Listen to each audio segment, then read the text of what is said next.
The hall was silent, yet heavy, like a storm waiting for thunder. Draped in red and gold, St. James's Palace hadn't hosted such tension since the Cold War years. Two flags stood side by side on stage, one, bearing the Union Jack, the other, the colors of Burkina Faso. At the center, King Charles III, regal, poised, every inch the monarch. Beside him stood Ibrahim Traoré, younger, calm, but unshakably firm, like a statue that had weathered storms no crown ever had. The press expected a ceremonial exchange, perhaps a symbolic gesture of diplomatic goodwill. What they got was a confrontation the world wasn't ready for. Charles leaned forward slightly, his tone rich with inherited confidence. You stand before the British crown. You'll bow to what this institution represents: order, history, civilization. Gasps didn't come, only stares. Everyone knew Charles wasn't just addressing Traoré, he was reminding the world of who once ruled it. But Traoré didn't blink. He didn't laugh, either. He simply stepped forward, voice low but clear. I don't bow, he said. I build. The stillness broke like glass. Murmurs turned into muffled chaos as flashes lit the room. Traoré's words didn't echo, they landed. Each syllable a brick against the architecture of old power. Charles narrowed his eyes. Not out of rage, but realization. This wasn't defiance for show. This was a new kind of force, one that didn't seek permission, and didn't ask for applause. He studied the young leader, as if history had suddenly grown a backbone. Traoré's gaze didn't waver. This wouldn't be a polite conversation. It would be a reckoning, between legacy and uprising. And the cameras were rolling. Charles straightened his cuffs, a gesture not of nervousness but calculation. For a man who had inherited centuries of diplomacy, confrontation was nothing new, but this one was different. Ibrahim Traoré hadn't come to negotiate legacy, he'd come to challenge the illusion that legacy still ruled. I admire resolve, Charles said, his voice even, but colder now. But nations aren't built on slogans, they're built on continuity, on heritage. That's what the crown represents, the spine of civilization. Traoré allowed the words to linger. He didn't interrupt, he didn't need to. Finally, he stepped forward, placing both hands calmly on the podium. You speak of continuity, he said. But it was your continuity that erased mine. The words hit like a slap muffled by velvet.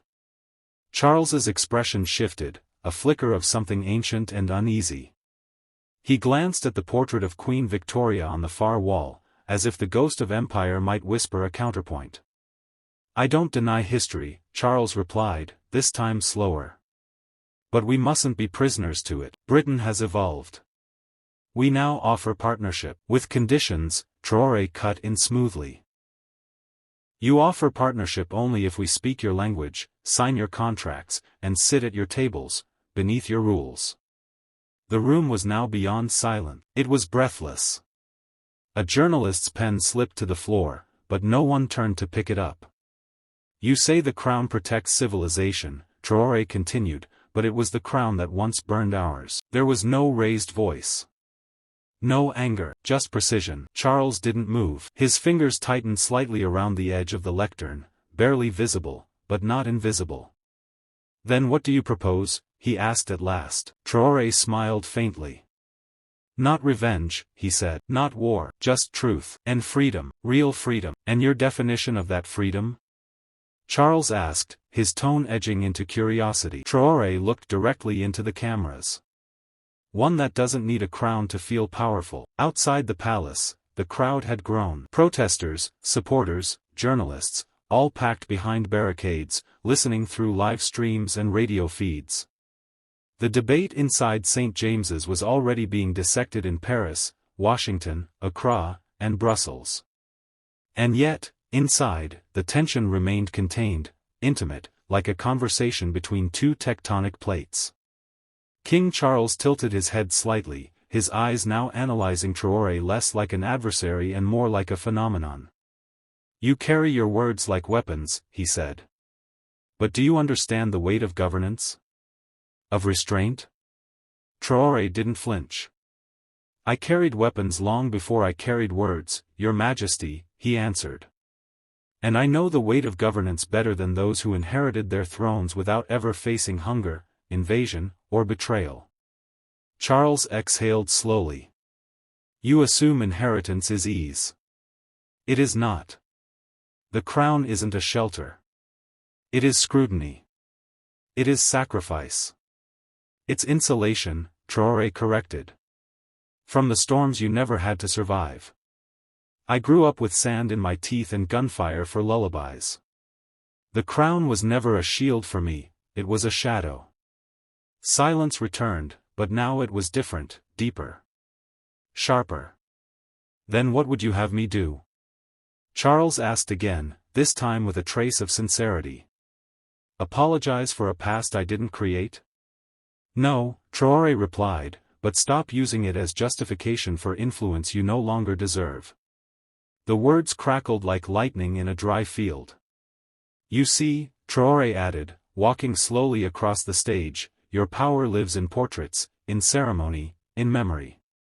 Mine lives in people who have nothing, and are still standing. Charles watched him carefully. For the first time, the monarch was not speaking for Britain. He was defending something more fragile, relevance. You want to bury the past, Charles said finally. No, Traoré replied. I want to stop it from wearing a crown. A light drizzle tapped the palace windows, like a whisper from London itself, asking, perhaps, whether the monarchy was still listening. Inside, Traoré paused, eyes on the portraits lining the grand chamber, generations of empire makers in regalia and robes. You frame your legacy in gold leaf and silk, he said, voice steady. But mine is framed in dust, in graves unmarked by history books. Charles's jaw tightened, but he remained still. The crown, Traoré continued, does not owe me a favor. It owes the world an answer. The king raised a brow. And you believe you're the one to demand it? I don't demand, Traoré said, turning to face him fully. I reveal.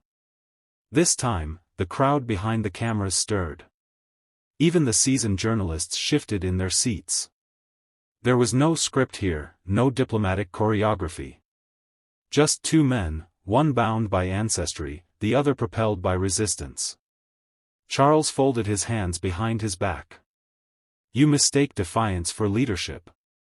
And you mistake heritage for virtue.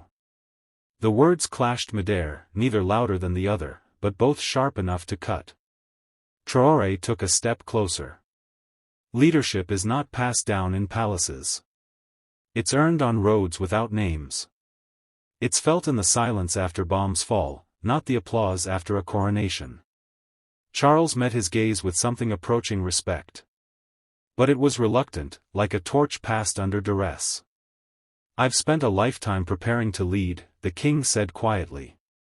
And I spent a lifetime never expecting to survive, Traoré replied. Their eyes locked. Two timelines. Two truths. One throne no longer big enough for both. Charles turned slightly toward the cameras. What do you want, Mr. Traoré? An empire to kneel? A crown to shatter? Traoré's voice was low. No, he said.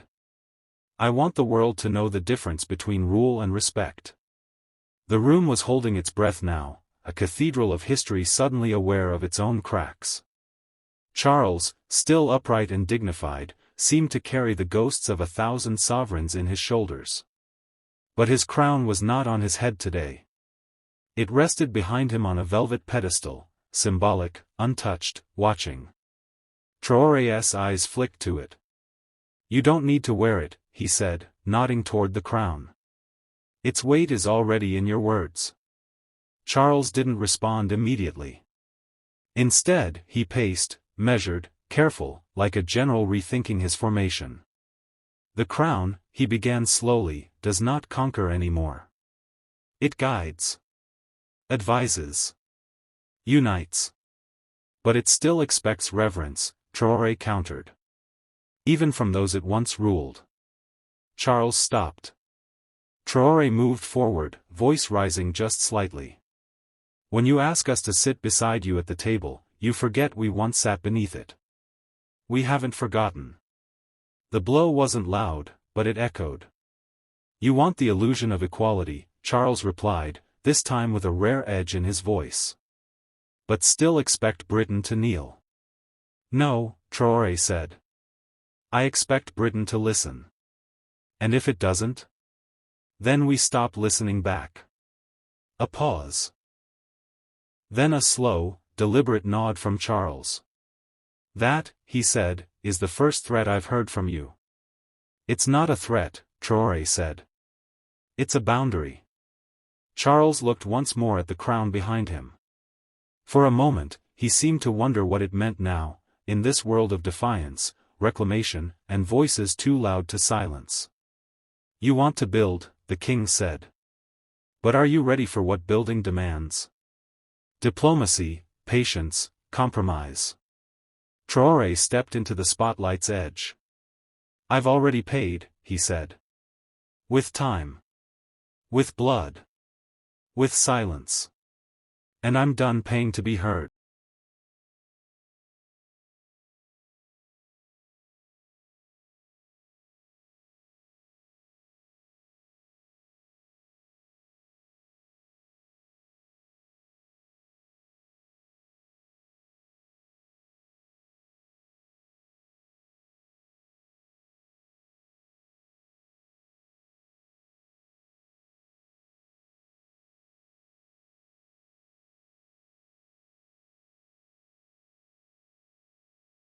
Traoré's final words hung in the air like smoke, not aggressive, not loud, but impossible to unhear. Charles's expression tightened. The restraint of royalty battled with the rawness of reality.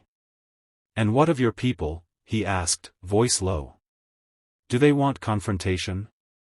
Or stability? They want truth, Traoré said. And they're done waiting for it to arrive in someone else's accent. A few gasps slipped from the press bench. Cameras blinked red with record lights, but no one dared look away. Charles's tone shifted.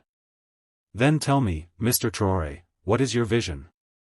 No slogans. No rhetoric. Just vision. Traoré nodded. Independent economies, he said. Local ownership of minerals. Education that teaches our own history before anyone else's.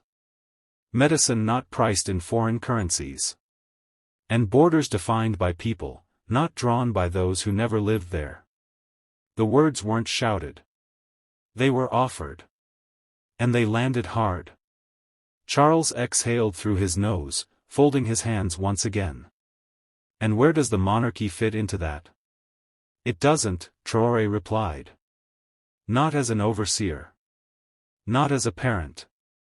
At best, a neighbor. At worst, a memory. That stung. Not in anger, but in age. For a moment, Charles said nothing. But then he did something unexpected. He smiled. A small, tired, sovereign smile. I've faced prime ministers, presidents, generals, he said. But not many who stare down power and refuse the applause. I don't lead for applause, Traoré replied. I lead so my people don't have to bow anymore. Silence again, now respectful, not tense. The clock above the chamber door ticked audibly. And what will you do, Charles asked, if the world tries to silence you? Traoré stepped back from the podium. Then I'll build louder. The hall no longer felt like a royal chamber, it felt like a furnace. Ideas collided. History trembled. Two men stood not as opponents, but as opposites crafted by centuries of divergence. Traoré turned slightly toward the watching press, his voice aimed now not just at Charles, but at every nation watching. You say the world needs kings, he began, but I say it needs courage. Not inherited privilege, but earned trust. Not crowns, but communities. Not palaces, but purpose.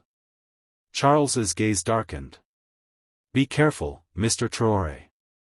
You're dismantling more than symbolism. I'm dismantling silence, Traoré replied. You ask for diplomacy. I offer honesty. You built empires. I'm trying to build futures.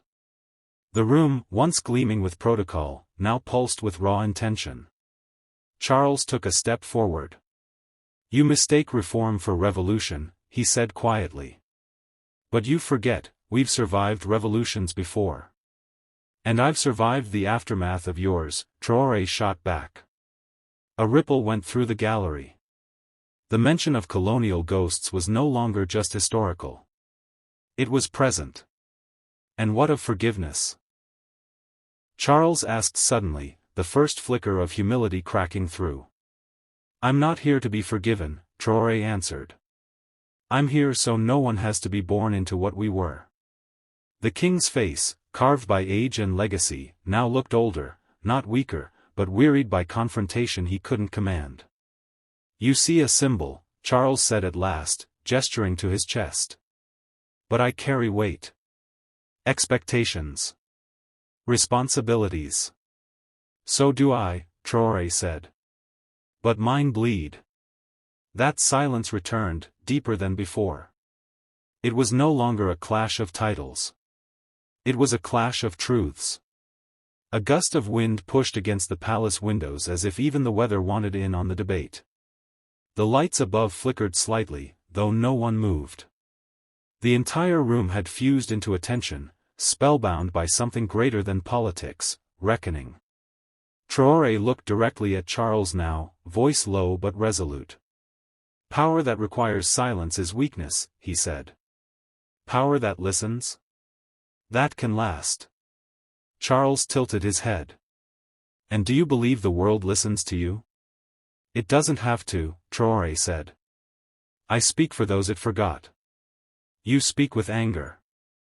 I speak with memory. Charles nodded slowly. And memory can be dangerous. So can forgetting, Traoré replied. A royal advisor shifted behind Charles, clearly uncomfortable. But the king raised one hand gently, silencing any interruption. His face had changed. Less command. More contemplation. You see this crown as a relic, he said. No, Traoré replied. I see it as a reminder of what happens when a symbol replaces justice. The crown sat behind them, glittering but motionless. Neither man looked at it now. They didn't need to. You came here to challenge me, Charles said, and you've done it. I didn't come to challenge you, Traoré answered. I came to remind you, not everyone is waiting for your permission to rise. Silence again, the kind that made even the walls lean in. Then what now? The king asked, almost sincerely. Traoré straightened his shoulders. Now? You walk back to your history. And I walk forward into ours. A pause. Then Charles whispered, and what will history say about this moment? Traoré turned, walking toward the exit. That it hurt us both, he said. The chamber doors creaked as Traoré reached them, but just before stepping through, he paused. He turned back. I don't hate the crown, he said. I hate the silence it demands. Charles remained still. Everyone in the room seemed to wait for the king's reply. But he didn't speak immediately. Instead, he approached the crown resting on its pedestal. He stared at it, not with reverence, but with reflection. I never asked for silence, Charles finally said.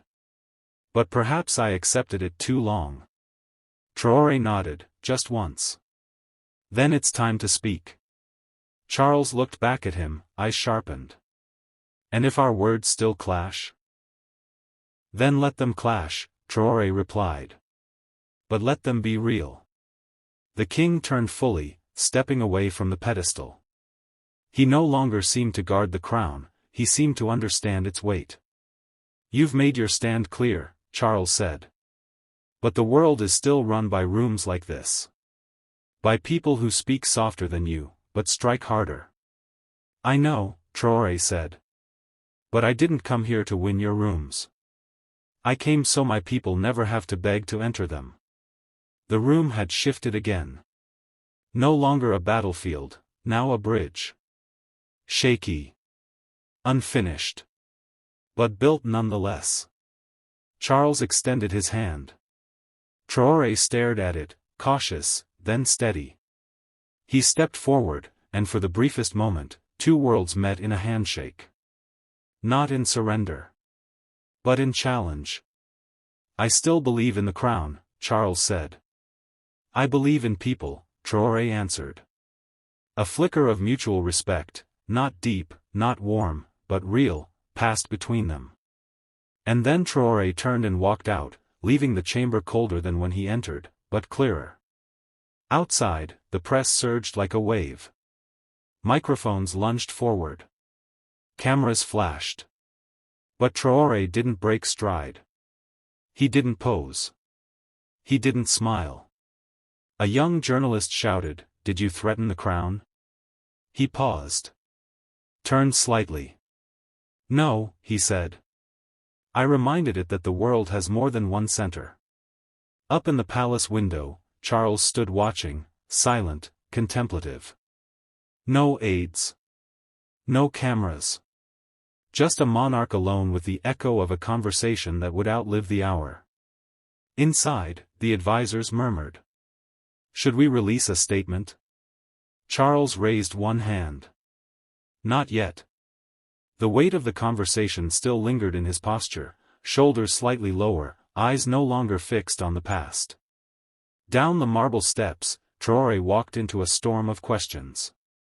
But he kept going. Not because he dismissed them.